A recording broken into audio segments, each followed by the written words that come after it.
doesn't matter if you have your coins or your seed phrases. If they can control everything about the way you think, does money really matter? Think about who Trump put in. All of these people, they gave us half-truths, and half-truths always lead to full lies. Saylor is not who you think he is. Google uses algorithms to control the way we think. Remember who owns Google. He's a proxy for the transhumanist technologists, but also for the bankers. And when he showed up at Trump's inauguration, that was a big sign to me that we got a big problem. Our biggest attack vector are the huge OG Bitcoiners. You're going to be shocked when you find out that many of the cypherpunks are those transhumanists, and they were funded from Epstein and Israel. It's no longer survival of the fittest, bro. It's survival of the wisest. That's a neurosurgeon and world-renowned decentralized health expert, Dr. Jack Kruse. I warn you, most people aren't ready for his shocking evidence that could change how you see Bitcoin forever.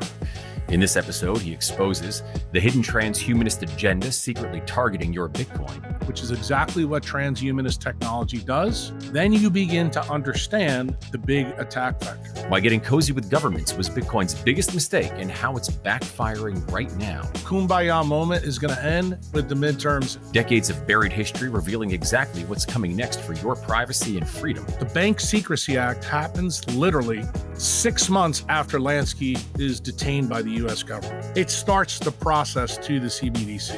Plus, Dr. Kruse reveals the alarming reason they want to destroy your health and what you can do about it. What's the easiest way to be controlled by a government is when you have bad health. All right. Good morning, Uncle Jack. Thank you so much for joining us today. Very excited to have this conversation. Just to kind of kick things off, there's always a ton of noise and distractions going on in the world. I just wanted to get a sense of what you're looking at. What currently has your attention that you think Bitcoiners should be focused on that they're actually not at the moment? I think how the geopolitical issues of the day are going to hit decentralized living, decentralized money, and decentralized thinking from a first principles basis. Interesting. On that note, kind of is there anything specific? So like things that have my attention would be along the lines of there seems to be a growing split on the right. And I'm starting to see people a little bit more open, a little more skeptical of things going on in the world, which for me means they might be primed for Bitcoin and decentralized health. But I'm wondering if there's anything else that you're seeing. Well, I think there's actually a pre-existing split that happened on the left where they went from conservative moderates to hardcore communists and fascists. And I think that predated what you're seeing now on the right. That I think that if you look like, you have to realize this is a little bit of a tough one for me to get involved with because I was an apolitical person prior to 3 years ago. And then I became very active in the political scene because I sensed that potentially I may be able to move the needle with certain things that, I did here with Bukele, then shared with Bobby Kennedy, Nicole Shanahan, and eventually to Trump. And here we are now in that post-epic world where we now see MAGA is not about Maha. We also see it's mostly about MEGA. And I think many of the people in the Bitcoin community, guys that I know you guys know, like have been fooled. David Bailey has been really looked at as a fool at this point. And, it doesn't make me happy to say that because I think David's a good guy. I think he truly tries to serve our community of those who are orange pilled well, but let's also be very frank here. I think, BTC Sessions has also pointed this out. There's been a huge fallacy with the treasury companies that have gone on. That's falling apart. Like the narratives that we all thought at the beginning of this cycle, that it was good to get governments involved in Bitcoin. I've probably been the lone wolf on this issue. When I was at Prague the first year, I had dinner with Michael Saylor and another prominent Bitcoiner who you guys know, Parker Lewis. And we kept our mouths shut the first year. But from that meeting, I got the sense that there was a huge problem at the core of what I would say was the propaganda that was behind, Bitcoin at that time. And you could see that trend was to push Bitcoin closer to governments I thought that was a mistake. I still think it's a mistake. I don't think Bitcoin needs governments. I think governments make Bitcoin more sloppy. And I think the last 2 or 3 years, you can see it. Look at this cycle. Has this cycle followed anybody's rules? Has it followed the evolution of previous cycles? The answer is no. Why? Because I think we all collectively made a mistake that we put too much of our eggs in the political handbasket. And when I really think about my country specifically, I think when you think about who Trump put in, David Sachs, how he leaned on Lummis, all of these people, they gave us half truths, and half truths always lead to full lies. And then I think about, BT Sessions' country. I think the Commonwealth countries are in far worse shape than we are. They are clearly headed down a different path with CBDCs. I think it's economic fascism. I was very clear in my work in decentralized medicine that I told people that I thought COVID was, a compliance test for a coming economic reset. And I believe we are firmly in that economic reset now. Geez, can you give me a little bit more detail on that? And one thing that kind of stands out to me is, one, I completely agree with you, particularly on Canada. Like, Canada, from my view, is just being strip mined for the benefit of Europe right now. Like, it's just, and the worst part is the amount of, what would you say, compliance. Yeah, the amount of compliance and the way that the population, particularly in like Ontario, is able to just be so easily redirected to whatever message of the day. It really does feel absolutely hopeless for Canada at times. Like, it's just getting worse. In fact, I even saw like the other day, like they're pushing for medical assisted suicide for even younger and younger ages. And the one thing that jumped out to me that I found kind of like, if that wasn't sick and disturbing enough, because I heard some people claiming they want to push it as young as 10, and they're getting the population to go along with this. But if you can consent to medical assisted suicide, you can really consent to anything at that point in time. So it's just getting like darker and darker. However, I still feel like in the US, you're getting at least a little bit of pushback, or maybe they're not going to be as readily accepting of that. But how can you say that, Nathan? This is what I'd like to pose to you. And I want you to think about this really from a 10,000 foot, lens. One of the key things that I've told people in this political life, in the last 3 years, that I had a conversation with Nayib Bukele at his brother's wedding 5 days before he was going to give the CPAC speech. And in there, he said, Jack, I'm going to DC. What do you think I should talk about? Because I don't have a plan. And I was like, tell him the truth. So you saw in that speech, 23 minutes, he basically used an analogy of a patient in the ICU is sick, and he linked it back to money, which was, I thought, brilliant. I think it was the best speech ever given to the United States populace by a non-president. I put it up there with Eisenhower's speech and Kennedy's speech at American University. But I think it has bigger implications. Why? Because what happened with Trump? The thing that he didn't do is he didn't do what Bukele did. He didn't control the judges or the Department of Justice. So let's cut to the chase. My congressman in District 1 of Florida, I wrote him 8 letters. That was Matt Gaetz. And I told Gaetz he needed to come down to El Salvador way before you guys even knew about it. He came down. He saw exactly what was going on. He was the perfect guy to be the AG. We have an AG now installed because Congress, meaning the Senate, would not confirm Gaetz. Why? Because they knew Gaetz would put the criminals in jail. So now we have Pam Bondi, who's been in a year and a half. Nathan, how many people has she put in jail? 0. Yeah. So let me just tell you something. If the metric to control and curb corruption is controlled, what does it matter what the rhetoric says? In fact, what it is propaganda. And that's what you're seeing in Canada, UK, and really in Australia. And it doesn't matter what Trump does when he bangs his sword against the shark cage anymore. Why? Because we know that he has no teeth. He's not going to do anything. And I think this is where David Bailey made his mistake. He thought that Trump was going to be the leader that Bukele was, and he's not. And what does that mean for us? It means for us as the orange-pilled crowd that we need to start looking critically at how things go. So if you follow along some of the podcasts that I did later in this 3 years, especially the one I did with Marty Bent, I made the point to all Bitcoiners that I think we need to start looking at things differently. I got really aggressive in Prague this year. when I sat down with Archie and I said, look, I think Saylor is not who you think he is. I think he's a problem. And I think we need to build citadels. I think where you build that citadel is important. I think if you do it in Canada, you got a huge problem. You know, I look at guys who I really respect, like Jeff Booth, and I shake my head. I'm like, I don't understand how a guy who says the things he says can actually stay in Canada.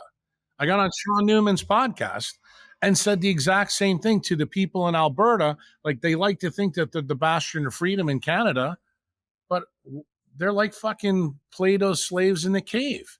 You know, they're still compliant with what's going on.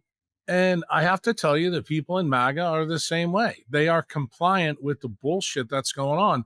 And I think the only people that are breaking free are, I hate to say it, the toxic maxi Bitcoiners. We're beginning to fucking wake up and say, we're not going to put up with this shit anymore.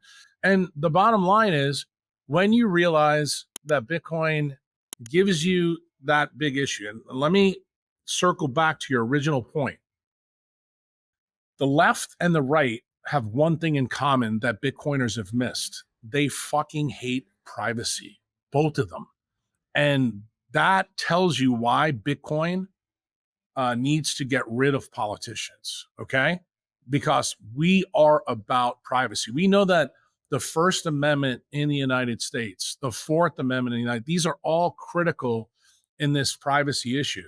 The people that are in power now, they're going to come after those amendments just as the left did. The only difference is the slope of the line to getting to fascism and, you know, authoritarianism. It's happening even in the United States. And this is predominantly, Nathan, the reason why I'm talking to you from El Salvador. I made this call 5 years ago for myself. Why?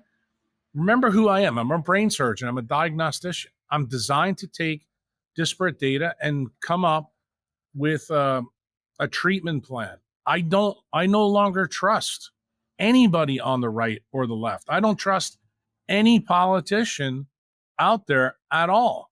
So what am I looking for? I'm looking for an oasis on the oceans of Earth that actually allow me to be a savage, to be the ethos of Bitcoin that I thought we all were a part of. And what really has bothered me is when I look at, you know, the world of Bitcoin, I see people that have bent at the knee to politicians. I don't understand that. I don't. And maybe that makes me even a bigger maverick in Bitcoin circles now, because I'm saying it. I'm calling out some of the guys that, you know, you guys may have, you know, love in your heart for. But look, even within a family, when you sit down at Thanksgiving, you know, there's uncles and aunts at the table that you can't fucking stand. Now, we're still family. We can still talk. But remember, consensus is pseudoscientific. That's true in science and it's true in Bitcoin. So if there's a consensus in our community that, hey, joining with the governments was a good idea, joining hands with Saylor and all the other, you know, treasury companies is a good idea, well, count me as the Bitcoiner that says, fuck that. I'm out on that. I'm not interested in playing that game. I'm much more interested in sitting down with Gary and Nathan and talking about what the ethos of Bitcoin really is, you know, and it's about our privacy. It's about our freedom. It's about our liberty. It's about us choosing our free will, our sovereignty. That's fundamentally the ethos that's never changed for me. And I don't understand why in the last 2 to 3 years that it seems to go the other way. And I'm left with this. I'm left with what I've told every podcaster, that COVID was the compliance test for this economic reset. And I hate to say this, I think 50% of Bitcoin has been swept up in that. I largely agree with a ton of it there. I just want to unpack one. Something I've been talking about lately is the treasury companies and the government involvement too. I feel like it neutered a lot of people. They got soft kind of in their own success, thinking that this is it. This is the big moment. We're moving forward. And we lost that kind of ANCAP libertarian spirit, that cypherpunk pirate that we needed behind everything. So I completely agree, because even with this year feeling so incredibly off, I think it's because a lot of the culture around Bitcoin, again, that cypherpunk ethos has been lost. And that's what we need to claw back. That's what we need to try and push forward. That's what's going to make the biggest difference. Am I understanding you incorrectly in that you think that, Canada, lost cause? But do you think the US is kind of a lost cause as a framework as well too, that we're gonna have to look at building kind of tangential kind of black market systems where essentially we're just completely going outside, we're not trying to recover any one particular area? Let me try to frame it for you so you guys really understand what I'm saying. I think the founding fathers in the United States had it right. It's codified in our documents. Our government for 250 years has tried to water down and neuter those documents. I feel the same way about Canada as I do the United States, same way about UK. This is what I'm saying. The ideas in those founding documents are not defined by our border. Same thing is true in Canada. So I think Bitcoiners are going to make the new country, and we're going to be connected by the idea, not the border. And I think when you understand that, then I think you get to the greater point that I try to make to Marty and that I try to make to you guys, that I want us to understand that we're going to be able to communicate. Think about what we're doing today. We're communicating over a decentralized network. It's really not decentralized because Google can turn us off any of the fucking time they want, like they did to me last year in El Salvador. But the point remains is that we'll be able to still communicate the ideas that we're communicating right now. And we can agree or we can disagree with each other. And that's ultimately, to me, what makes the family a healthy dynamic. But the key is, what are our core values? Our core values are, sovereignty, privacy, and freedom and liberty. I don't think any Bitcoiner would disagree with that issue. So then what I say, let's become the change that we seek in the world. Let's begin to act in that way. Like, so if you are going to have a Citadel in Ontario, that seems incredibly incongruent to me. And it's part of the reason why you find me in El Salvador. I thought building my Citadel in either Florida or Louisiana, even though at that time it was still pretty good, I thought it was short-sighted. I thought it was a time preference problem. So what did I do? I became the change that I wanted to see. And then what did I do? I resonated that through my antenna over all these podcasts that I did. And I shared those ideas. And, there's some people who, they like Jack Kruse, and other people, I'm not their cup of tea. And I don't give a fuck either way, because that's not the point. The point is that we're supposed to resonate the message of how we see it. I have a big tribe that I take care of in decentralized medicine, not so much in Bitcoin. It seems over the last 3 years, when I've gotten way more vocal, there's a lot of people in Bitcoin that like what I'm putting down. So therefore, they begin to understand that, hey, health and wealth are fully decentralized. Therefore, there's got to be some common tie. So, hey, let's sit down and listen to what this guy has to say, because he can't be a total dumbass if he's a brain surgeon. And what do I try to do? I try to use first principle thinking, in the things that I share with you guys, so that I can give you commentary. Like, what do I see as the problem? Because ultimately, I care about you. I mean, you and Gary are the artificial intelligence that I support. You're part of your mother and you're part of your father. That makes you an alien. I'm not supporting the transhumanist AI of Peter Thiel and Elon Musk. I'm supporting you guys. That's why you saw a couple of weeks ago on Twitter, I reached out to Breedlove, who's kind of thermonuclear with a lot of Bitcoiners now because of some of the things he's done in the past. But I look at it like this. Your son is going to make stupid mistakes here and there. But the bottom line is he still a Bitcoiner? Is he still, pushing forward? Yeah.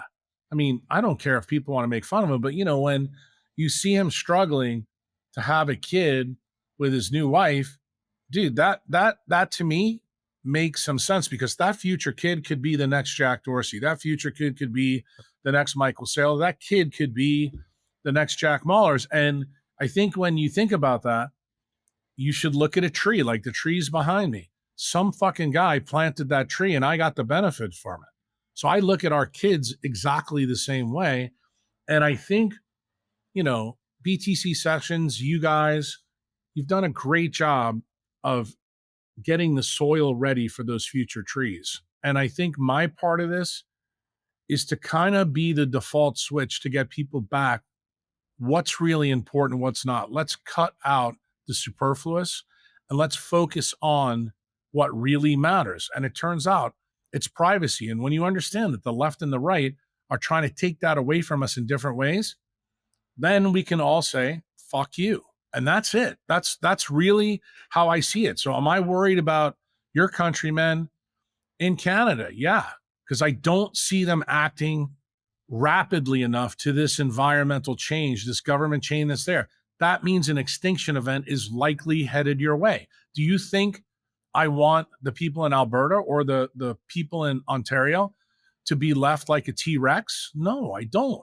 But ultimately, that's your choice. Okay? My job is to resonate the message, when we do podcasts like this. But look, I just took a world cruise all around the world to see things in different parts. I went to all the Commonwealth countries. I got to be honest with you, when I came back, I just talked to a doctor named Brandon Crawford about this, more on the biology side. But for you guys, let me tell you what I found. The situation's far worse than all of you think on a privacy level in all those other countries. And I got news for you. That should really fucking scare Bitcoiners, because you know what? We are now as scarce as Bitcoin. That's the truth. And that means that we have bigger targets on us. And it's about time you realize that the people in government, that's exactly what they want.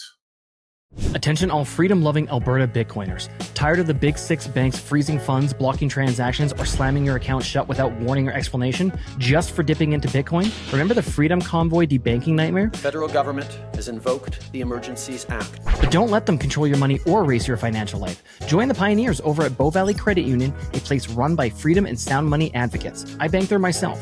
They are the first and only traditional bank or credit union in Canada to directly integrate Bitcoin via their Bitcoin gateway. If you have to use dollars, why settle for a fiat-only account when you could seamlessly move in and out of Bitcoin? No hassle, no questions, no rehypothecation, no leverage. This isn't paper Bitcoin. Withdraw to self-custody at any time. Insured and auditable, it's perfect for adding Bitcoin to your corporate balance sheet. If you or your business is in Alberta, switch to your Bitcoin refuge at bowvalleycu.com. Scan the QR code or click the link below. Imagine mining Bitcoin cheaper than buying on an exchange, with direct payouts hitting your wallet like clockwork. SAS Mining makes it real. You own the rig, no gimmicks. It's your asset pumping out Bitcoin every single day. No markup on hardware or electricity. They get paid when you get paid, fully aligning incentives. Mining Bitcoin below exchange cost is a great way to DCA your stack. It's so simple, anyone can do it. No tech skills required. You get white glove support and education, a rig performance guarantee, plus it's powered by 100% carbon-free energy prioritizing renewables. Ready to take control of your Bitcoin future? Visit sasmining.com by scanning the QR code or clicking the link in the description down below to book a free consult and start mining today. Stuck on your Bitcoin setup? Unlock expert guidance from top educators. Schedule a free chat at bitcoinmentor.io and get started hassle-free today. All right, let's jump back into the episode. Gary, I'll let you jump in a second. There's one thing I do want to tease out, because the extinction event, I unfortunately agree, because one of the things that I can't get out of my mind is with how bad everything was at COVID, if that wasn't enough to really shake people out of what's going on here, to wake them up to even have that moment, like even to look back and go like, man, I was wrong about that, to have that sort of self-reflection really puts a bow on just how bad or how far gone most people are. And I completely agree that for anyone out there listening that hasn't explored privacy tools, you've got to go down it, particularly in the Commonwealth question. Like if you're in Canada like me, you must know how to use Bitcoin privately. That's something that's a requirement, because like they've already foretold where they're going. Australians doing no capital gains tax, right? Canada, we're looking at doing our own CBDC now as well too. Like, and you've got chat control in Europe in terms of messaging as well. You need to be aware of these things. You need to start to have an exit strategy. I've got tons more I want to unpack, but Gary, let me let you jump in here and get some questions. Well, not at all. Thanks, Nathan, and thank you, Dr. Kruse, for joining us. As a brain surgeon yourself, I feel a natural kinship, as I've played a brain surgeon on TV, so I feel like there's definitely an understanding between us. I'm with you on where you're coming from. Like Nathan, I'm libertarian and cap. Basically, I've become more and more ANCAP as I've gotten older, and for years before I really kind of discovered Bitcoin, I was kind of black-pilled. I thought that there's no future. And Bitcoin is this thing that I thought maybe there's something here where we could grab onto this and there might be a future for mankind. But I got to tell you, for a long time, as I was getting into Bitcoin, I thought this is too good to be true. And there are too many powerful people in government, banks, companies, wherever, who are not going to willingly let this old system go. And part of it, in the back of my mind, I still sort of think that. And it's a bit of a fear. What do you think is the biggest attack vector for Bitcoin? Because like I said, I have a difficult time believing that these people have so much to lose, are going to let it go quietly. I think you're seeing it unfold right now. I think it all ties back to some of the things happening in the United States. Like, I tried to lay this out for even the retards in the audience in Breedlove's podcast that I did when I gave the historical lesson of Meyer Lansky and how it ties to Satoshi and how it frames right to Epstein. So take a look at what's happening right now in the United States with Epstein, that they are doing everything in their power to block it. So many people may not understand how this scales. I'm not going to go through the litany of what I did in Breedlove's podcast. You guys can go look at it and decipher for yourself. But this is what I will tell you. It's clear that Elon Musk and Sergey Brin were banked by the same bank that, Epstein was in. That was JP Morgan, Diamond. Diamond was taught everything he knows from the guy that used to run Travelers, Sandy Weil, who is a known Mossad agent. So when you see the story that I laid out from Lansky to Epstein, remember, before Epstein, Lansky had the same playbook, okay? He was not interested in owning assets. He was interested in owning people. That's exactly the DNA that you see in Epstein, okay? So now that Epstein's been sidelined, that information is now hidden somewhere else. Instead of using a person, it's now based in the technocracy. It's based in the algorithms. It's based in the transhumanist ideas that have been fostered by who? Namely, Peter Thiel.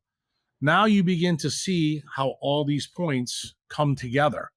So I would tell you our biggest attack vector are the huge OG Bitcoiners that are transhumanist. You're going to be shocked when you find out, as I try to point out the last 2 years, that many of the cypherpunks are those transhumanists, and they were funded by money from Epstein and Israel. So then you got to ask yourself the question, why is it? What were they doing? I come back to the axiom, Gary, that I gave you earlier. Never forget the DNA of Lansky and Epstein. They weren't interested in owning assets. They were interested in owning people. Why? Because when you own people and the way they think, which is exactly what transhumanist technology does, then you begin to understand the big attack factor. If you can control what a Bitcoiner thinks, it doesn't matter if they own the Bitcoin or not. You don't believe me, Gary? This is what I would tell you. When you get off here, I want you to go listen to two things to really stimulate it, because I can see it in your face. Go look at what Robert Epstein said in the Danny Jones podcast he did. Go listen to what Epstein said to Joe Rogan, that Google uses algorithms to control the way we think. Remember who owns Google? That's Sergey Brin. Remember where he comes from. Goes all the way back to that whole story. Then this was the thing that just happened recently. You saw that Eric Weinstein, a physicist, asked the simple question that Gary doesn't seem to have asked himself. Why is it that Epstein always shows up in places where science or money was done? Okay? Like, why was he with Pinker? Why was he with Larry Krause? Why was he affiliated with the math department at MIT where Weinstein was? So Eric is now asking the question below the surface that the smooth brainers don't ask. It was about control. That's what it comes down to. So when you don't understand where the control vector is between government and Bitcoin, do you understand how 50% of Bitcoiners could get sucked into this vortex? And I hate to say this, but I believe that vortex was led by Michael Saylor and by David Bailey. And all I'm saying to you, Gary, and to Nathan, I don't want you to take what I'm telling you at face value. I want you to question what I'm saying to you, okay? Because it's the mark of an educated mind. It takes something you don't believe and examine it for yourself. And then you're allowed to come back and call Uncle Jack an asshole, bullshit artist, or maybe my diagnostic acumen just opened up a door for you that you didn't see as an attack vector. Because let's face it, all Bitcoiners understand the basic attack vectors. They've been laid out through the last 15 years in Bitcoin by Bitcoiners far smarter than me. But this one is a little bit different. This one goes to the understanding. It doesn't matter if you have your coins or your seed phrases. If they can control everything about the way you think, truly, does money really matter in that case? That's a question that Breedlove and Bitcoiners really haven't asked themselves. And what am I saying to you, Gary? I'm telling you, it's the biggest risk to us all. So, and I think it's wonderful. You've told us to not trust, but verify as a true Bitcoiner. The idea that it is about control, I guess my follow-up would be control to what end? Like, what is it that they're pursuing the control for? Do you know? They want to go back to feudalism and medievalism. Just think about 500 years ago. We were in the dark ages. Why? Because whatever the centralized monarchy said, that's what people did. And what do you have to understand about some of the other dark forces that you guys have seen in your world? And this is where it really connects to my world. Can you control 8 billion people, or would it be easier to control 500 million people? Do you understand why I said what I said on the podcast, that they're tapering the Ponzi scheme? That's exactly what's happening. And when people don't understand that these forces are all in action, like all the things from the World Health Organization, all the things from the WEF, all the things from the consensus one world government that we get from the Trilateral Commission, Council of Foreign Relations, the Atlantic Society, all the stuff that Bitcoiners know. You don't understand that this is the arrowhead coming to a point. And believe it or not, Bitcoin is actually part of that story. And that's the part of the story that Meyer Lansky lost control of. That's the alloidial title that's still out there. See, the alloidial title that they're gaining control over is Russia and the United States. That's actually what the Zionist bankers are trying to recapture. And they're doing a pretty good job if you really want to understand it. But what's the part that they've been struggling with? The part they've been struggling with is when Lansky died and turned it all over to David Shum, and then Shum led into Len Sassaman, and Sassaman is bye-bye. That is the reason why they needed an Epstein. They needed a new version of Lansky to gain control of the process, because they lost it, because it went from closed source cypherpunks to open source cypherpunks. And guess what? That alloidial title got into the hands of simple plebs like Gary and Nathan and Uncle Jack. And we are not as easy to control as the masses they already control. Why? Because we truly understand the ethos of what Bitcoin is and how it's an anathema to what fiat money really is. And when you begin to understand that, when you know that they can control you, even with an iron wrench attack, your seed phrases, they may kill you, but they're not getting your fucking Bitcoin. And they know that. That's the alloidial title fact. So what's the next best thing to do? You do exactly what Meyer Lansky said in the beginning. I don't need to control the U.S. military or General Groves with an iron wrench attack. I can control it by giving him things to think about. And that's exactly what he did. It's exactly what he did with the Italian mafia. It's what he did with all of Hollywood. And when you look back at his life and realize when he died, he really had no assets that anybody could find. But yet he's the most famous gangster in the history of the United States. Why? Because he was the accountant for Murder Inc. He was smarter than even the fucking Rothschilds. And he broke the Rothschilds and the Rockefellers in 1969 to 1971. He actually told fucking Israel, I'm going to go back and tell these motherfuckers the truth. And when they brought him in for a subpoena, he actually flew to Israel. And then he told the Israeli, the Mossad, he goes, I decided I'm going to go back and tell him the truth. So when they brought him back in, he said, okay, I've had the keys to your kingdom through the IRS computer in Blacksburg, Virginia. Told him everything. He knew every move ahead of him.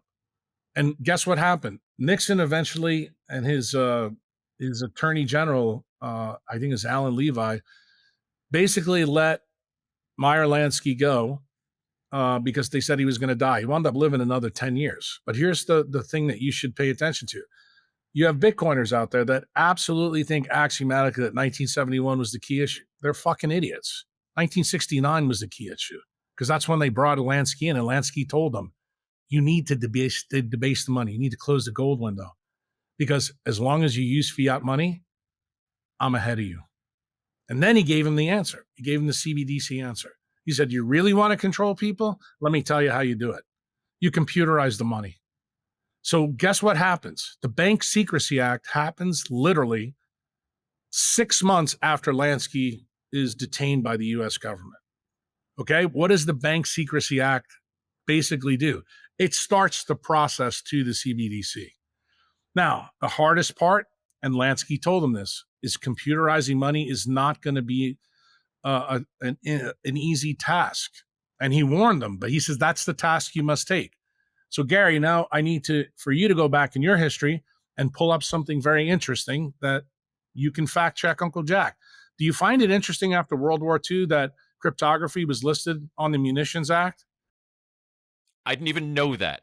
Okay. So Uncle Jack, I try to read a whole lot of books and there's so much that I don't know. Half the things you're saying I don't know. Well, guess what? The reason why this is important for Bitcoiners, realize that the state knew that cryptography was a weapon against them. And do you know why they knew it? Because they used it with Alan Turing. And they had to kill Alan Turing to get rid of it. That's what happened at Hadley Park. The Enigma machine, the whole propaganda thing that you learned about is total bullshit. And how did they take out Turing? The same way they try to change girls and boys in Canada and the United States with hormones. Got it? And what happened? He ate a cyanide-laced apple, and then magically Steve Jobs named his company Apple. Yeah. Huh, isn't that interesting? So when you string all this together, you see the link back to the war, and you understand that cryptography is just like a nuclear weapon. That's the key. And when you understand that they believed they had control of cryptography all the way up until about 1983 through about 1993, that's when they lost. And they lost it because there was no Meyer Lansky, Jeffrey Epstein during that Sham period. And then who comes in? One of Sham's PhD guys. And that's Len Sassaman. And Sassaman does some amazing things at 18 years old. He's the guy that figured out the TCP IP network that controls what you and I and Nathan are on right now, which is the web. He figured out web addresses. He actually worked for the federal government. And then everything in Bitcoin went mainstream. Alloidial title was lost to Murder Inc., to the accountants that were way ahead of the Rothschild and Rockefeller bankers. And you know that those Rothschild and Rockefeller bankers, to scale right back to what you started this with, how do I see this happening? These guys know that Bitcoin is an existential threat to their business model. Why? Because they don't have an answer for it. Their CBDC is the best answer. So what do? They're building surveillance and control systems along with the CBDC to control you and your Bitcoin. You'll still have your Bitcoin, but I got news for you. They're going to make sure it's really difficult for you to use it. How susceptible are people to the different kind of manipulations and control tactics? And is the CBDC like basically the pinnacle of that? Or is there anything else going on that we should be aware of?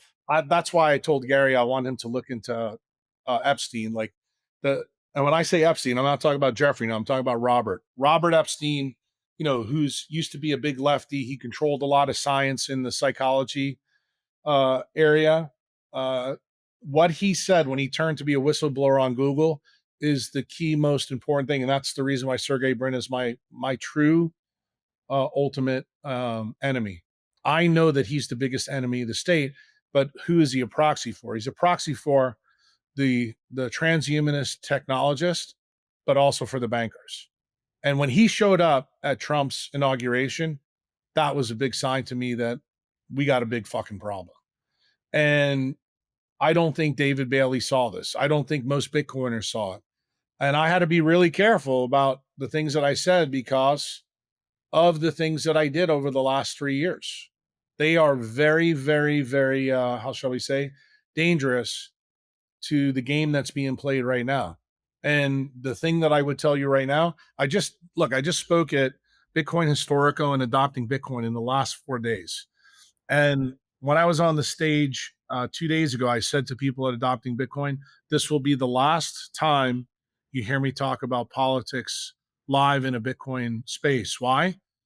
Because I believe we are now firmly in the time where warring will begin to happen between Bitcoiners and the state. We are no longer in the kumbaya moment. The kumbaya moment is going to end with the midterms in the United States. You are going to see the people and the forces behind MAGA exert their power. Those predominantly, the main drag in Tel Aviv is called Rothschild Wafer Away. The bankers are going to step up the gas. What Nathan has felt as an antenna for Canada is exactly that force. That is the reason why people in Canada are feeling a different vibe. That's the reason why when we went to Australia, we felt a different vibe.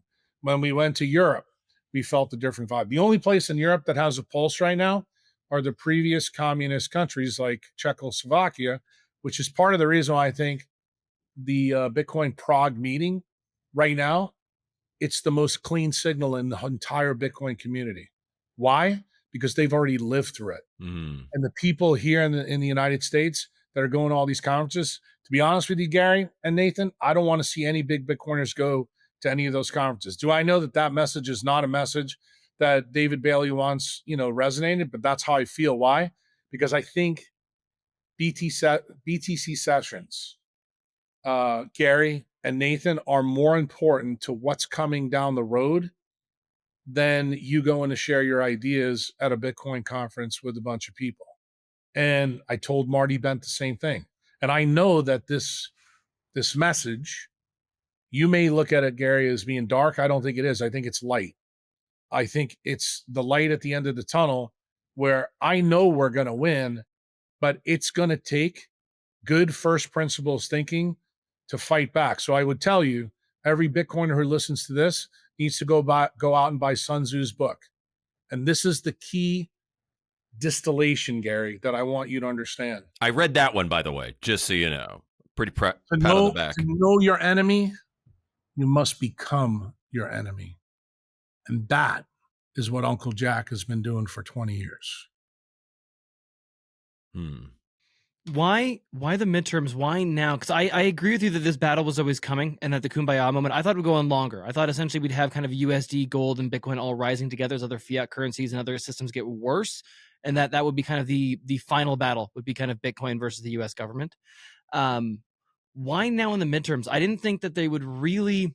Trump is a false flag. That's all he is. Everything was a false flag. Why? Because if you went straight to Kamala, you went straight to Bolshevik communism, which is what they want, that would have happened rapidly. Was the United States as the global reserve currency ready for that? No. Was most of America ready for that? No. So what do you have to do? Put their hero in and destroy the hero. And how do they do that? They use MAGA to do it.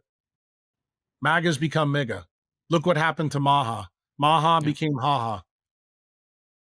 Yeah, that fell apart really quickly. It was actually quite disappointing to see. Well, that's when you read Sun Tzu's book, you will see this game plan developing right in front of you. That's how smart these people are. They've led you straight to the gates of the dungeon.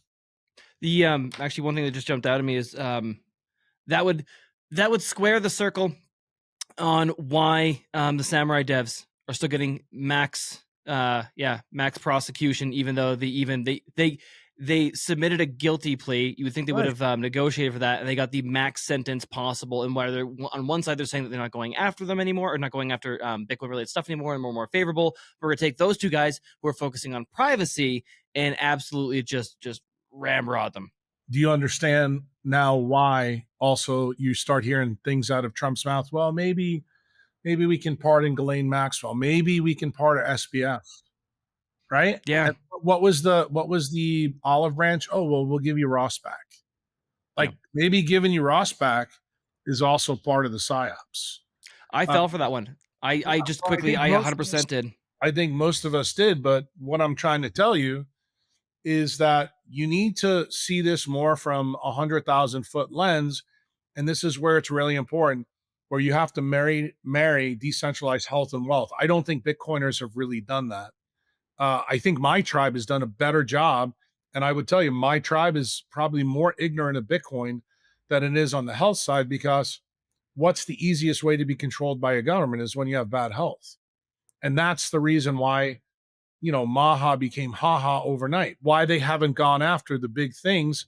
And, the next big thing, I've heard Ben talk about, coin joins and making sure, like if you're in Canada, you're in the UK, you're in Australia, boy, you better understand coin joins and what the benefit is, numchuck and all those things. Why? Because those are actions of privacy. These, if you want to know the truth, this is the First, Second, and Fourth Amendment that's extended to the Commonwealth countries. If you want to know the truth, those actions in the Bitcoin community mirror our First, Second, and Fourth Amendment. And I don't think Bitcoiners understand that yet.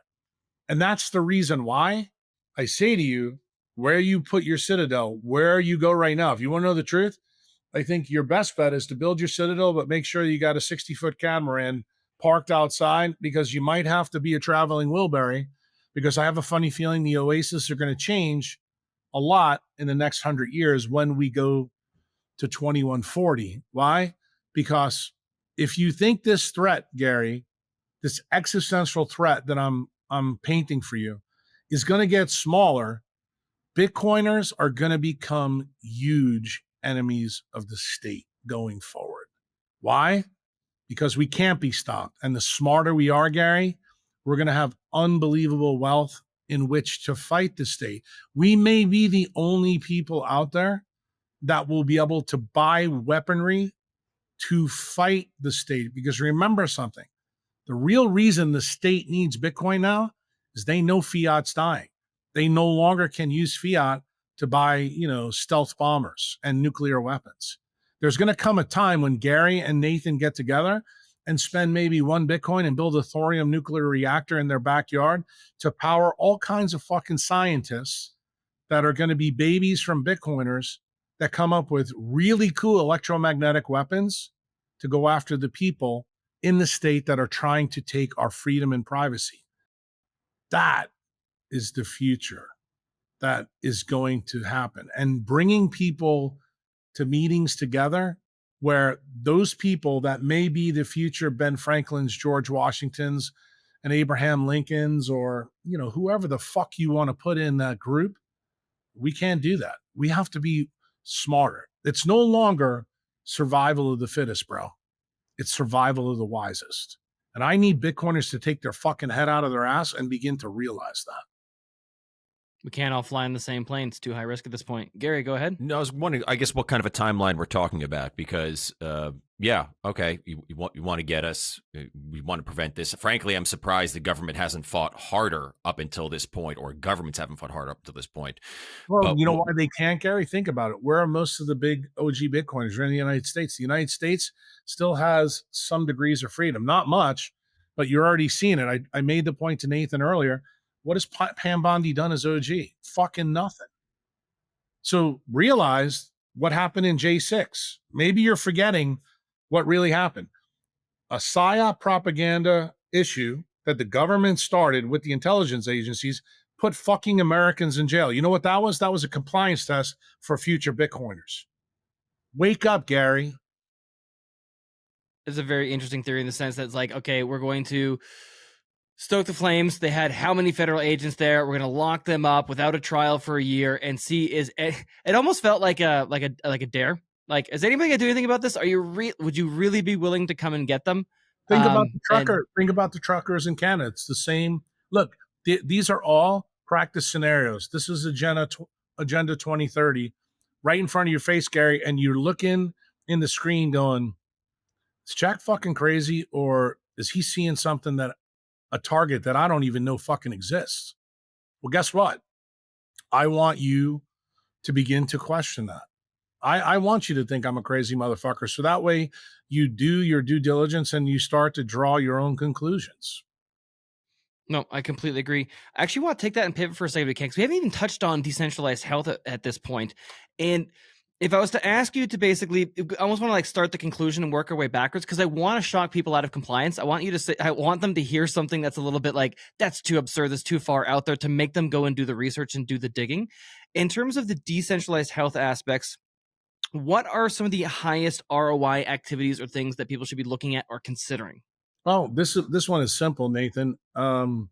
This is the distillation of every talk I've given a Bitcoiner. What good is your fucking Bitcoin if your time is finite? I would like you to think about Hal Finney. I'd like you to think about Steve Jobs. I'd like you to think about Paul Allen. All billionaires, all dead by the time they're 60, 64 years old. So what good is your money if you don't have time? So in essence, time is the most valuable asset, not Bitcoin. Yeah. Bitcoin is actually the second rung. So when you understand that, what's the business of the human blockchain? Time. That's the key point. And when you understand Uncle Jack's perspective, I come to you from that perspective. I need you to see that lens. And when you see that lens, you start to go, okay, so Jack sees a future state versus Bitcoin attack. That means that the savage out there that are OGs that are going to have dry powder, that get it, they have to be smart, and they have to have time to organize the plebs. And that's the key. And right now, I see those people organizing around people that are working for the state. I don't want you behind David Bailey. I don't want you to behind Saylor. Don't want you to behind any of the treasury companies. You know what I want you to behind? I want you behind the savages like who are talking to me in this podcast, who are in the audience, who may not believe what I'm laying down here, but begin to question, hey, maybe this is a wrench attack I didn't see coming. And maybe being decentralized in my health means that I'm a better soldier in the decentralized art of war that's coming. Beautiful. I wanted to tease apart a little bit, because I know we haven't even touched on basically blue light and all that wonderful area as well too, and the importance of basically getting out to see sunrise and sunset if you can. I want to ask specifically, for anyone that might not be aware, is it possible for non-native EMF to actually be used as a offensive weapon or a means of manipulation and control? And could you give us some more details on that? Yeah, I mean, I instead of getting too deep into it, I would tell you, go listen to the Danny Jones podcast I did the first time on December 2nd in 24, where I laid out the whole story of MK Ultra and what it morphed into in the Brain Health Initiative. But you should also know that in the United States, in East Texas, between Waco and Austin, there's a giant area there that the United States government has bought. That's where they test all their electromagnetic weapons. So if you don't think DARPA has been working on this for this long, then you're just a fucking idiot. And, you know, it's kind of like what Gary said. Gary said, I don't know about this stuff. Well, guess what, Gary? If you own Bitcoin, it's time that you have to. And because those are going to be the weapons that are going to be used against you. They're being used against you right now. And when you understand the power that the state has, remember what Sun Tzu said.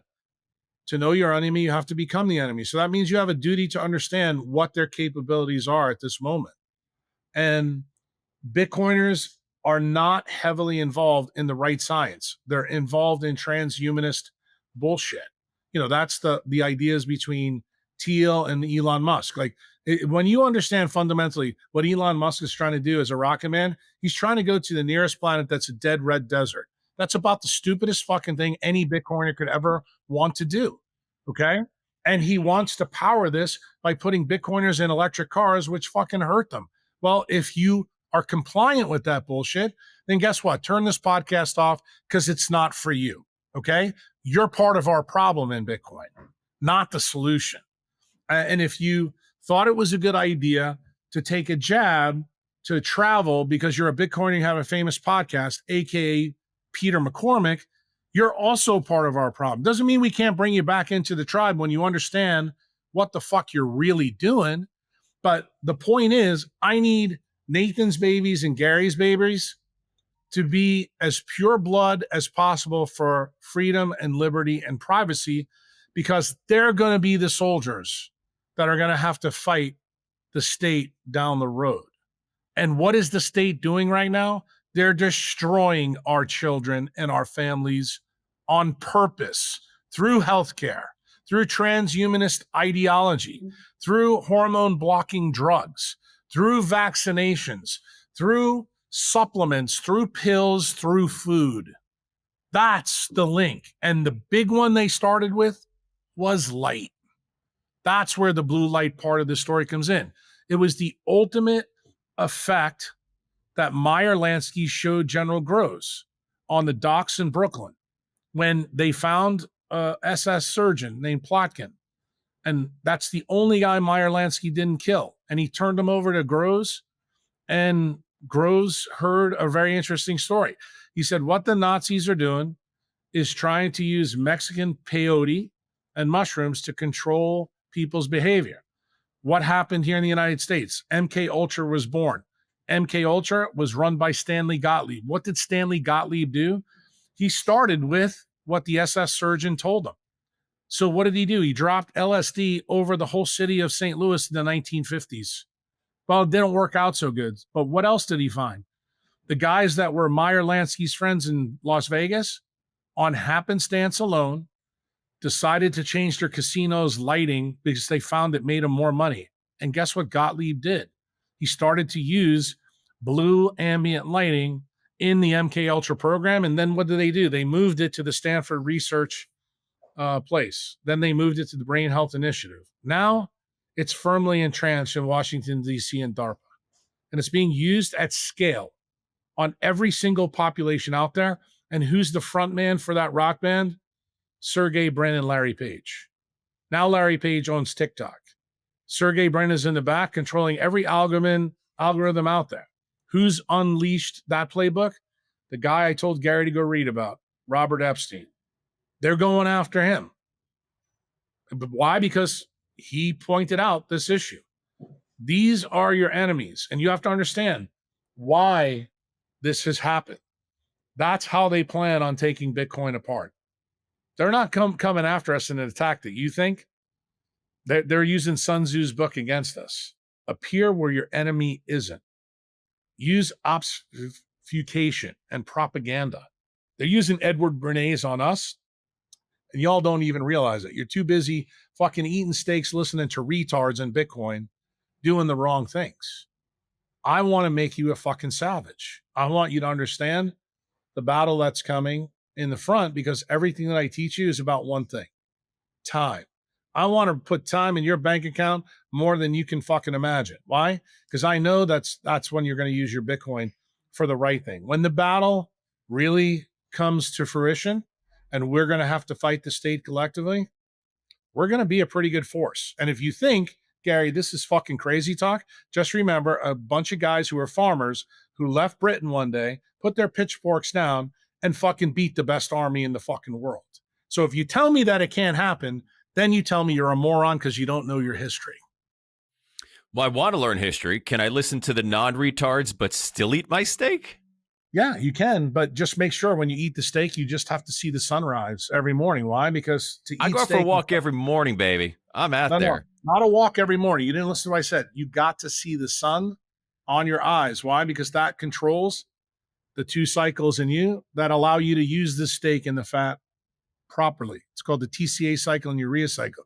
If you do that, you just got 80% of the story, so that we can get your genes and your babies and your artificial intelligence in the game that's coming. Well, I want that. And I want individual liberty. I want to be able to have privacy. I don't want to be controlled. But, you are right to the degree that it feels like an uphill battle, to say the least. We talk about how much power the state has and those that support the state. And I feel like a little tiny, insignificant thing, because ultimately right now in the year 2025, November 2025, if the state wants to come after me, they can do what they want to me. Yeah, they might not get my Bitcoin, but they can cage me, they can beat me, they can do whatever they want to my family. So if this battle is going to be fought, it's going to be fought generations later. Just think about what happened though in the British Revolution or American Revolution. I mean, the same thing. You don't think that Britain, when you look at a colonist, the level of power that they had over those colonists is exactly the same. But this is the point, Gary.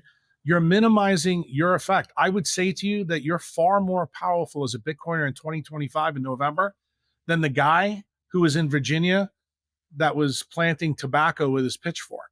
And yet, guess what happened? The greatest power on the earth lost.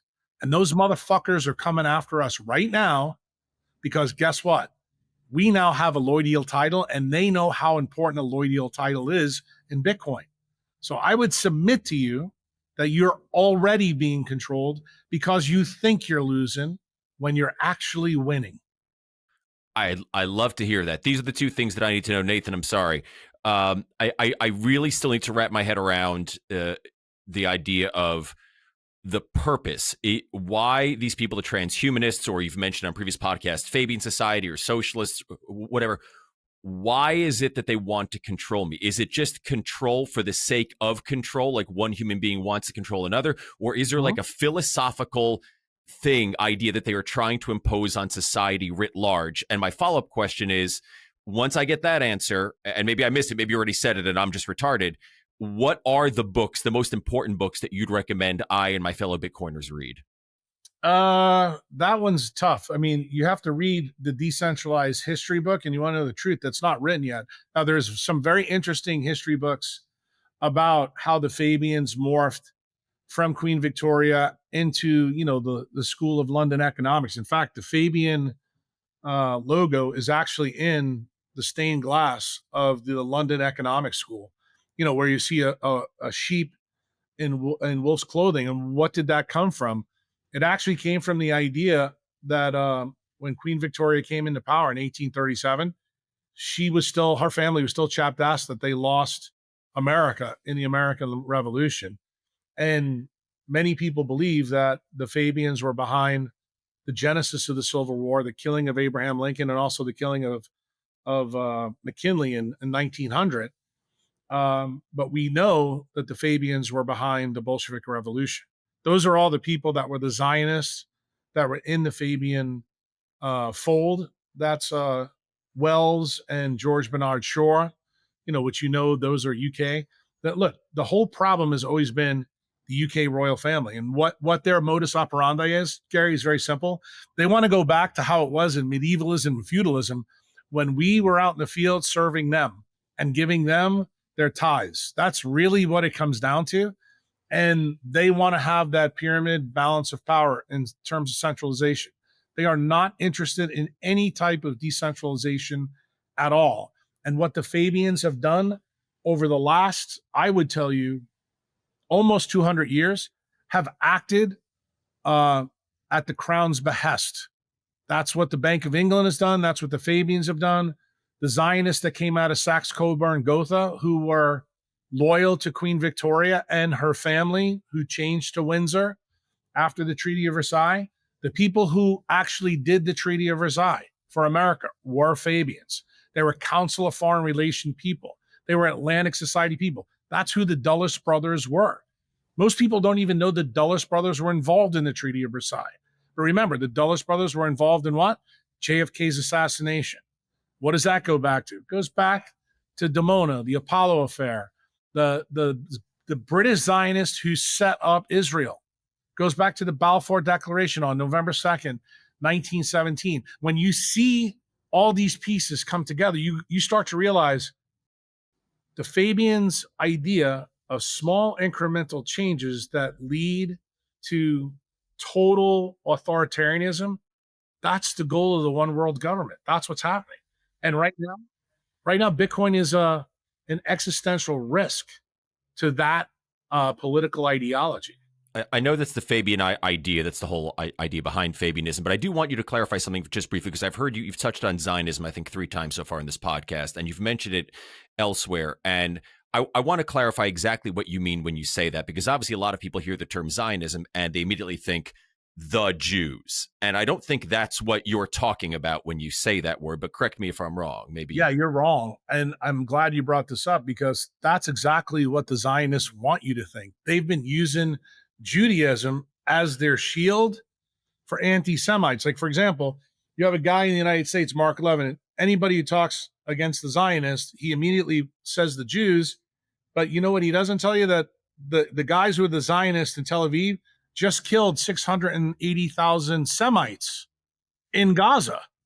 Those are the real Semites, okay? Not the guys that stole it. So the political ideology set up by Theodore Herzl and B'nai B'rith, they're only 140 years in existence. The Fabians plugged in to that group in Britain in the 1870s and 1890s. And Lord Balfour was one of those people. He was heavily influenced by Theodore Herzl. What do you know about Herzl? He was an atheist, but he identified as a Zionist, okay?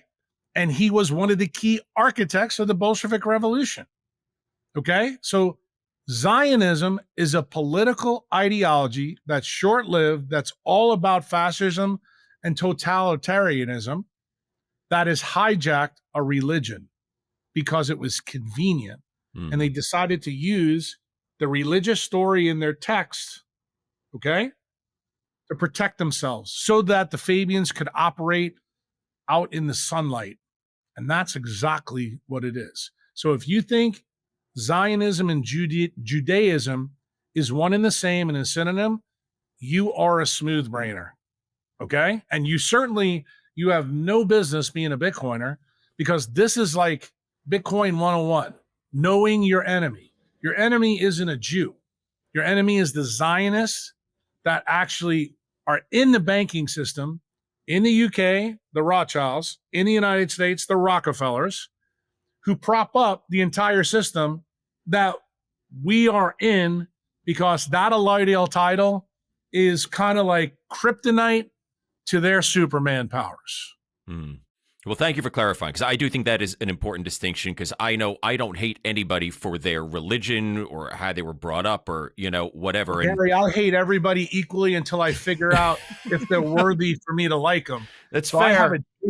I have a different mindset, but I appreciate what you said, and I appreciate you asking me to clarify, because I do think it's important for people to understand, because I do think you have to know your enemy. And part of the reason why the Zionists have used Judaism as their shield is because this gives them way more leverage to operate out in society, and we can't allow that. We have to call that bullshit out. I'm sorry, Nathan. How much time do we have? Because I have so many other questions. Or Keep Dr. going. Kruse, I got mine written down. Keep going. Okay. You've mentioned, you've talked about the royal families and wanting to get back that idea of this is feudalism. We're going to control you. It's going to be this inverted pyramid. Do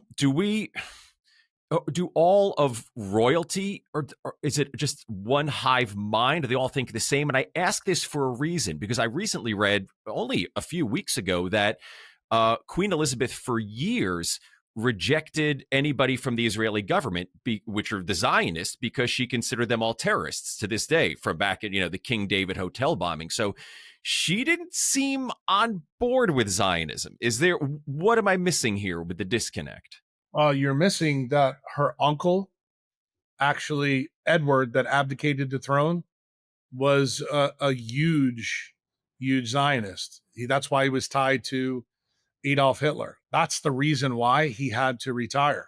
And just so you know, there's pictures that I've posted on Twitter of Queen Elizabeth as a child given the Sieg Heil sign, and it's actually in there. So what you just repeated, Gary, was the propaganda that Queen Elizabeth wants you to believe. So it's a psyops. And you have to remember, what does the Fabian do? They give you the illusion of one thing when they're really something else. And when you know the history of the abdication, when you understand how it happened, remember who his father was. King George. King George was the guy that put together the Balfour Declaration. He was the guy that was in bed with the Zionists in the beginning. We're talking about from 1900, when Queen Victoria dies in 1901, King George takes over. He took over her mantle, okay? And that never changed. And their goal was to always get back America. It turns out under King George's reign, he also lost Russia. Why? Because he never realized that the Zionist Leo Tolstoy would kill the Romanovs. And the Romanovs were the link to the royal family. So if you really want to understand why Queen Elizabeth was a little bit chapped-assed, it's because the people that her family put in power actually took Russia away from them too. Because what's the Zionist mindset? They're the chosen people, not the royal family. And how does this all go back? Remember how the Rothschilds came in power during the Napoleonic Wars. What happened there? They used the king's money to enrich themselves through the bond market. When you understand who's really playing the game, what's the famous quote that I know Gary knows, that one of the Lord Rothschild said very famously, I don't care who sits on the throne. All I need to do is control the money and I control the world. Doesn't that sound like Meyer Lansky 101? Right? Doesn't that sound kind of like what 100%. Jeffrey Epstein was doing to Bill Clinton? Why there's a picture of Bill Clinton wearing Monica Lewinsky's dress and red shoes in his bedroom, or a picture of George Bush playing a Zynga block for 9/11. Like, dude, it's right in front of you, but you still haven't connected the dots. And I'm going to tell you that the war on money has always been a British problem. And the reason why is the Brits brought the Zionists into the mix from the Napoleonic Wars onward. Then we added the biggest industrialist in the United States, which was Rockefeller, who joined forces with the Rothschilds right around World War I. Why? Remember what happens when McKinley dies. This ties into the second assassination. Who kills him? A Serbian refugee. Who set up McKinley to be president? The three robber barons, Carnegie, Rockefeller, and J.P. Morgan. Oh, J.P. Morgan, we're back to the story of the bankers. So they put McKinley in. Where did politicians put their mortal enemies back in those days as vice president? What happens? Teddy Roosevelt takes over, and what does he do? He immediately breaks up the Rockefeller clan. What does Rockefeller do? He creates Big Pharma from the breakup. What has Big Pharma done? Done nothing to help Gary for 120 years. He made the Flexner Report. You want to know how we got vaccines, drugs, supplements, bad food? The Rockefeller Foundation. After the Flexner Report. Look, the story is always the same. Divide and conquer. The Fabians don't stop. You think they stop, but they don't. It's always been about control. That is the mindset. And I want you to think about the control of what was going on in the Dark Ages. Okay? That's where they controlled everything. The church, science, everything. Money, it didn't matter. And that's what they want to go back to, Gary. That's all they're interested in. And they know that one world government is the best way to do it. Controlling people is good. Shrinking from 8 billion to 500 million is idealized. If you don't think that was codified somewhere on earth, that's what the Georgia Rockstones said on them. And they knocked those down too. So you wouldn't see it. They didn't want you to have any reminders of what the plan is. It's the same way Google does SEO searches. Gary goes and puts a SEO search in for Jack's podcast, or Nathan does, you're going to get two different search engines in two different places. It's the same thing. It's about control. It's about division. That's all it is. And you have to be savage enough to see it for yourself. The only way you can do that is you have to know the history. So, Gary, what's the whole idea about AI? They control the history. Just the way the Zionists controlled the newspapers, so they controlled what people believed post-Versailles, they're doing the same thing now in technocracy. They are going to control what you believe. That's what Google was built to do. And anybody who supports AI supports centralization. If you're a Bitcoiner and you're behind AI, you are not part of our tribe. What about in a decentralized way, in a sense that like having it actually running on your own servers and having your own LLMs versus using, because I agree. I think the biggest risk with AI is that what would you do? It'd be something like, I forget where I first picked this up. You have some justification for why, like this, almost like going back to Munitions Act with cryptography, AI is too powerful, therefore it must be regulated. Therefore, you've got three options that are all controlled by the government, and they control exactly what's coming through. That's why I love this when we do this podcast, because I see Gary is playing, bad cop and you playing good cop, but it's beneficial for the audience. What I'm trying to say to the audience clearly, I want you to see the psyop. And I agree with you, Nathan. If you want to know the truth, my website, my forum is the Library of Alexandria for Decentralized Medicine. I have no illusions that I'm going to die someday and somebody else is going to need to take it over. But you have to have your own AI LLM so that people in the future can come. Why? Because there's a reason they destroyed the Library of Alexandria. The same reason that they're building AI right now. And you have to realize it's going to be a control mechanism. And that's the reason why they've got to try to control Bitcoin, for the exact same reason. Because if you have unlimited funds, you're going to be really fucking difficult for the state to control. Yeah. It's funny. We had, I won't say who it was. We had a wonderful friend that we were talking to, and I forget the exact question that we had, but he had a like scripted question regarding COVID. And that was his check to tell if the AI was at least somewhat honest or not. And funny enough, he's like, you know, this one lies to me, this one lies to me, this one doesn't. And he went to show us that you can use this to validate that it'll actually tell you the truth of what happened in COVID, and it was gone. They'd already figured that out. They'd plugged that hole. It had moved on. Let me plug this hole for you even better for both of you. Do you know that the real story of Ghislaine Maxwell and her father, you may not know this, is through Pergamon Press. Pergamon Press is... I don't know that one. I know that he was CIA, if I'm not mistaken. No, this is even better because it ties to what you just said. You may not know this. How did he go from the news business to peer review? He controls all peer review everywhere in the United States for science. Now you begin to understand why Epstein was involved with funding all the science, because what did they want to do? They wanted you to believe what the peer-reviewed journal showed. In other words, they distilled that down. So you may not know this, but one of the guys who is a huge champion, OG Bitcoiner like me, Kevin McKiernan, who I gave some evidence to, he just put the article that he just wrote about the COVID vaccines with Jessica Rose. It's on the open timestamps of the Bitcoin blockchain. Just happened 2 weeks ago.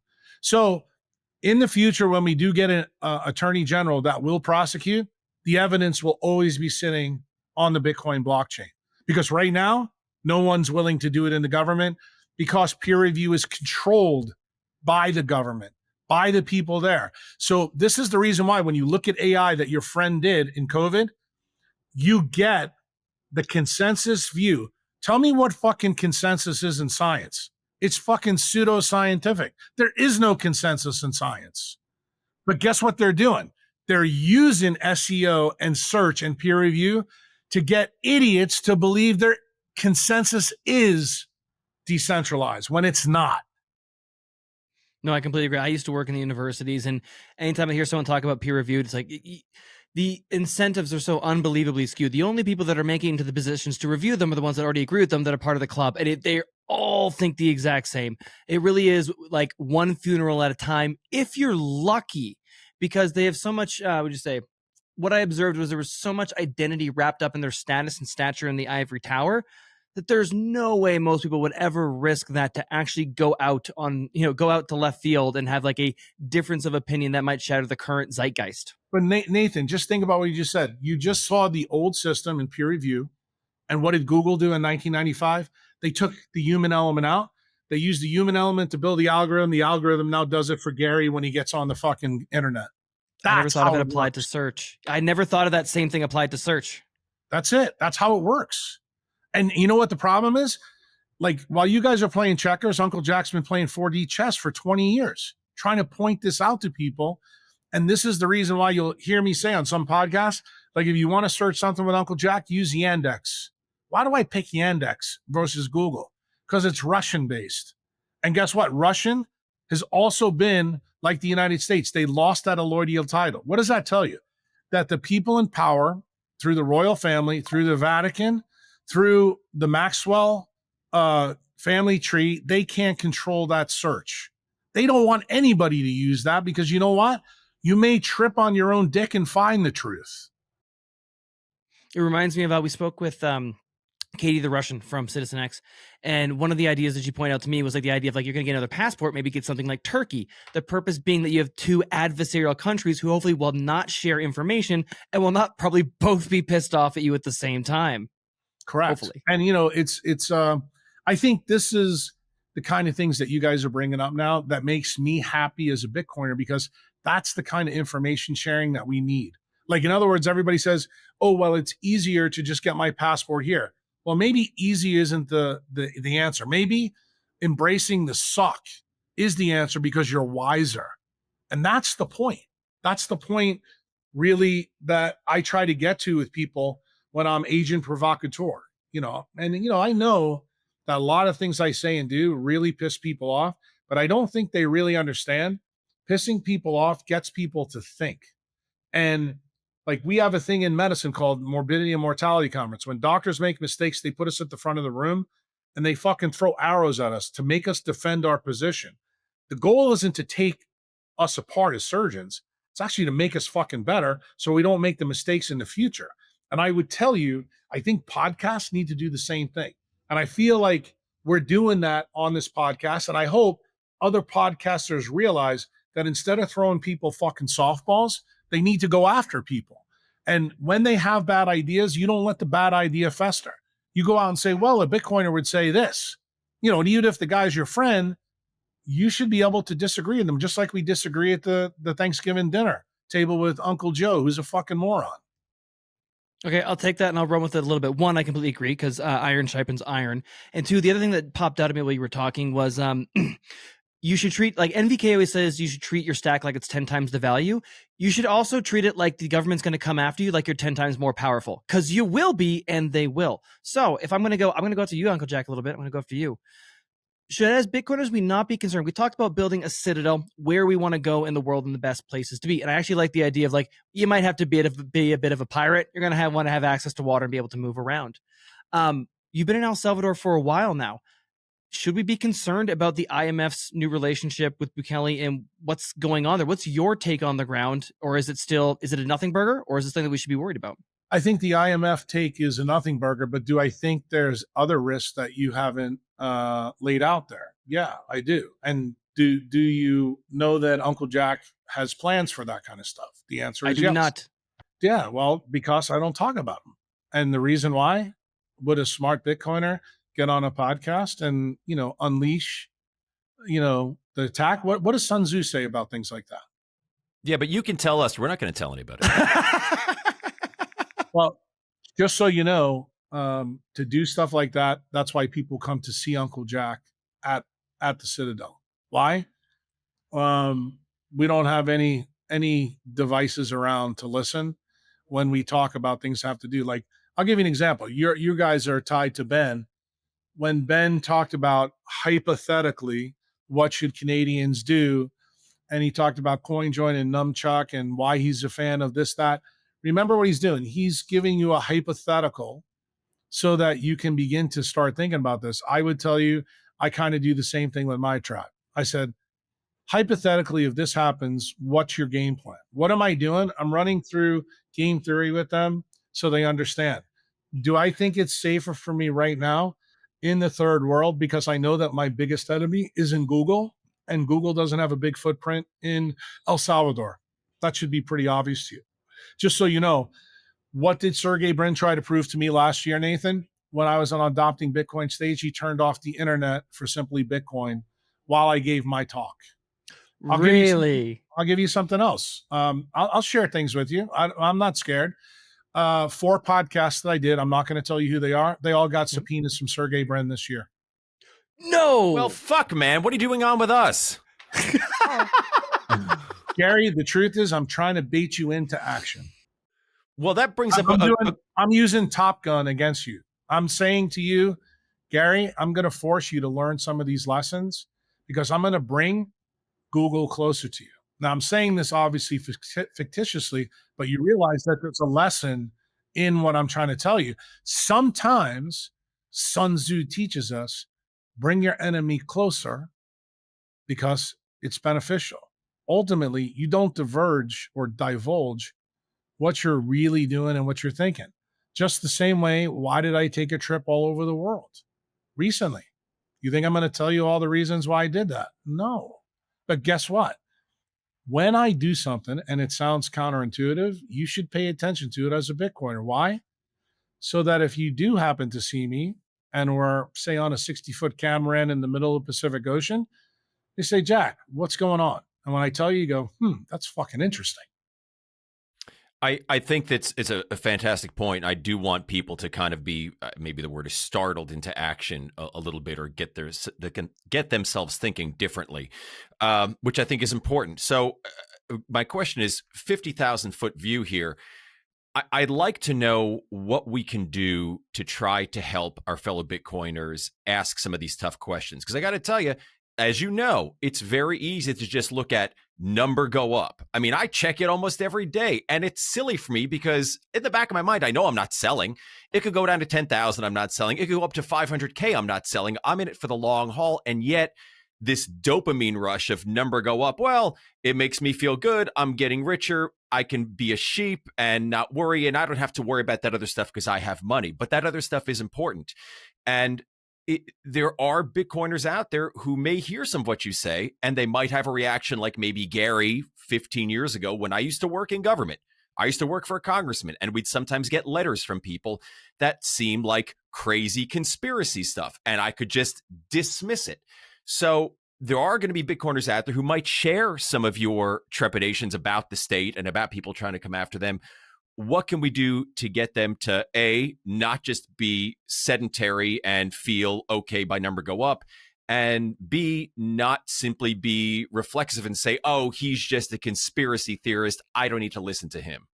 Well, I would tell you, Gary, and hopefully you're asking this from the goodness of your heart. I am. It's a genuine question because I, as the more I've grown, I do want to learn, and I'm open to all sorts of ideas. It's a psyops, and we're doing it right now. The best thing that Bitcoiners can do is what me, you, and Nathan are doing right now, to have this open air discussion so that we are agent provocateurs for maybe what we should be thinking. We need to always, I call this the circle of six. You have to have 6 people around you, 12 eyes that are looking in places where you're not. And you have to make sure that you subtract the superfluous in your life. The superfluous are the things that don't matter. You need to focus on the things that matter. You need to direct your attention to those things and focus on them crazily. Why? Because in the future, you will be the wisest person that the state will want to eliminate. And the thing is, that information, the single most devastating thing to the state is information that has high signal.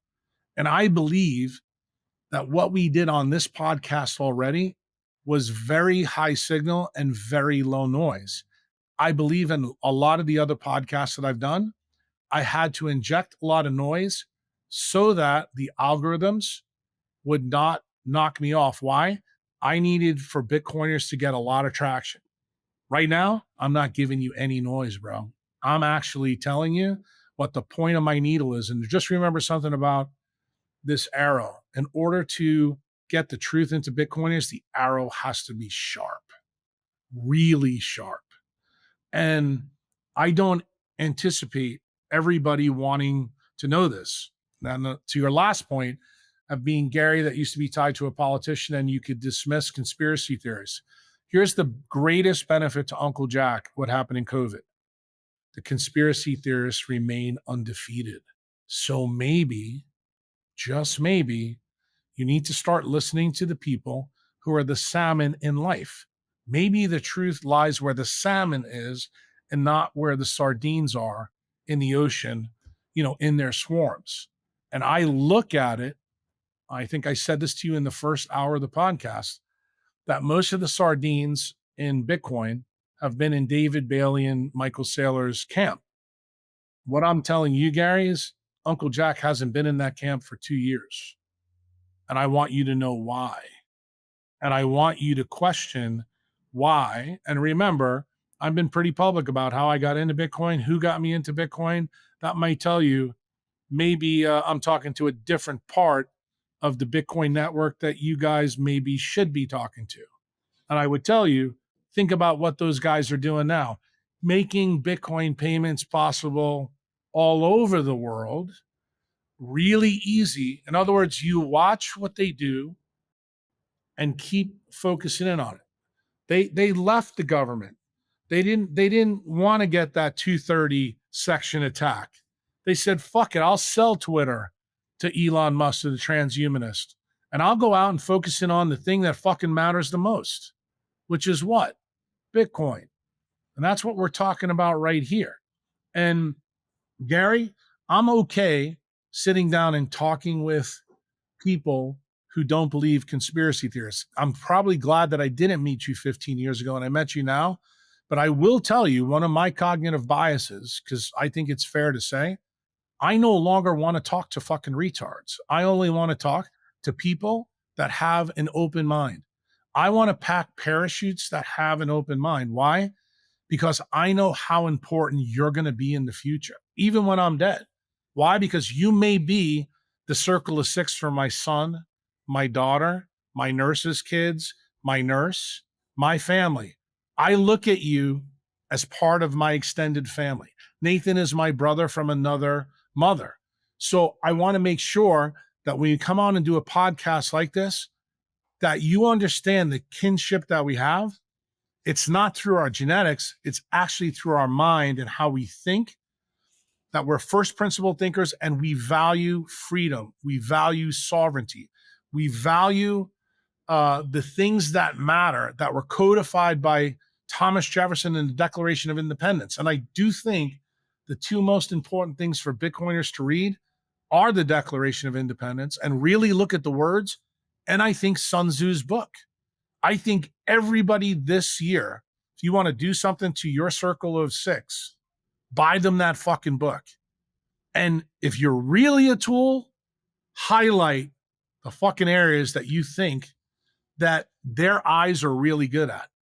And then maybe use a different color and say, these are the things you need to work on. Why? Because I'm counting on you. And then tell people what you're good at. I mean, I think people eventually figure out what you're good or bad at. I think most people know me that I am a fucking beacon for the truth. Why? Because I've been fighting centralized medicine, who are the biggest fucking criminals on the planet. Bitcoiners think it's the bankers. I think it's healthcare. Why? Because time is the most valuable asset they steal. The only thing a Bitcoiner, a banker can steal from you is your Bitcoin. That's in the second position. That's the reason I hold the position that I hold. And you remember, I've been fighting this fucking animal by myself for 20 years. So getting involved in Nathan and Ben and your battle, for me, this is just like, you saying to me, okay, Maverick, fucking engage. Let's go. I'm all in. And I want you to understand how I see this. I'm a diagnostician. I use history and I dig for the truth. I don't fucking believe anybody. I don't even believe my own parents. They're both dead now, but if they were both alive, they would tell you I was the most fucking acerbic kid you ever met. Why? Because when they said black, I'd say white, even if I knew they were right. I know. I was the same way for a long time, and I still am to a degree. So I think that's what makes us different. That trait is, I think, in Bitcoiners. Why? You don't make the initial determination to buy money you can't fuck with until you really have that salmon mindset that you're willing to go up the stream. I guess what I'm saying to both of you is that I want you to have it everywhere. I want you to decentralize fucking everything about yourself, not just your money. And when you do that, you begin to find the axiom that I just talked about at Bitcoin Historico. Just don't be wealthy in money, be wealthy in time. Because when you do that, then you're a fucking savage. That's beautiful, Dr. Kruse. I think that's the perfect place to put a bow on it. There's one thing I wanted to slip in super quick, because Gary, you were concerned that the revolution we might not be able to win. Look into Lucky Palmer. So I think we'll have a much easier time with the state than you think we will. And Dr. Kruse, please tell me, where can people go and find your stuff, follow your work, all the good information? The handle on every social media is Dr. Jack Kruse. There's so many fakes out there. Don't believe it. If you want more of my time, I got a Patreon. It's patreon.com/Dr. Jack Kruse. Got a website. If you want to see the Library of Alexandria for decentralized medicine, it's on my forum. You could probably put in the search button there, your disease. You'll find out what you got. And you can follow me on Twitter. Twitter is probably the highest signal for me right now. But the problem is Elon Musk allows like 100 or 200 fake bots to be around me because he's trying to keep me a little bit muzzled. Why? because I don't like electric vehicles. I don't like AI. And I certainly think going to Mars is the stupidest fucking thing I've ever heard. Are you on Nostr at all? I am, but I don't use it. Why? Okay. Because, Gary, for my work, I mean, if you've ever followed me, sometimes I put tweets out and it's lessons on quantum biology. You can't do that on Nostr. So what am I trying to do? I'm trying to create the savages that you guys are going to organize with Bitcoin. Like, we are on the same team. I look at you and Nathan and Ben as a spider on a mirror. I'm the mirror image of you. I'm trying to give people back in time. I want you to get them on Bitcoin and secure their Bitcoin and make sure that they're fucking savage. And I think we're brothers in this, and we're going to fight this war. It's okay if you don't feel like we're going to win, but Gary, I'm telling you, we're going to win. We've done it before. We just have to realize we got to put the proof of work in to make it happen. Hey, you. Yes, you watching the Bitcoin price movements and the latest exciting news. It's awesome to stay informed, but the real power of Bitcoin comes from taking control. Don't just watch, take action. Head over to btcsessions.ca/learn for free step-by-step tutorials that guide you through every major skill you need to know, plus full video playlists for deeper dives on any topic you like. And if you're ready for the ultimate fast track, scroll to the bottom and check out bitcoinmentor.io for premium one-on-one experience with my team of Bitcoin experts to ensure you get it right the first time. Don't wait. Secure your Bitcoin future today. Hit the link in the show notes or scan the QR code on the screen. If you enjoyed this episode with Dr. Jack Kruse, please do like and subscribe, and check out the previous episode on decentralized health insurance with Andy Schoonover.